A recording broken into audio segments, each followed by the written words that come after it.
বান্দারে, হাজার গুনাহ যদি একদিকে হয়, মনে রাখিস তুই সর্বদা তোর গুনার সীমার চাইতে আমি রবের রহমতের সীমা অনেক বিশাল, অনেক বিশাল। তোর কাছে পৃথিবীটা অনেক বড়। বিজ্ঞানের উন্নতির জগতে যখন তুই দেখবি এই পৃথিবীকে গিলে খেয়ে ফেলার মতো অনেক গ্রহ নক্ষত্র আছে, বান্দা আমি তোর কাছে চাই। বান্দা বলে, আল্লাহ কি চাও?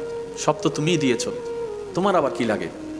রব বলে যে আমি দিয়ে আবার চাই, সেটাই আমার মহাব্বত।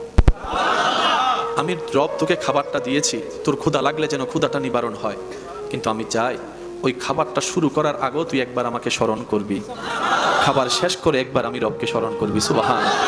বান্দা, তোর পরের দিনের কাজ করার জন্য শরীরের একটা এনার্জি দরকার, সেই এনার্জি অর্জনের জন্য তোর একটা পরিপূর্ণ ঘুমের দরকার।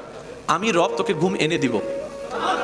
সেজন্য খেয়াল করবেন, শুইতে যাওয়ার টাইম সবার মনে আছে, সবার মনে থাকে কয়টা বাজে শুইতে গিয়েছেন, কয়টা বাজে উঠেছেন, কিন্তু কয়টা বাজে যে ঘুম এসেছে এটা কেউ জানে না। কখন যে ঘুম চলে আসে এটা কেউ বুঝতে পারে না।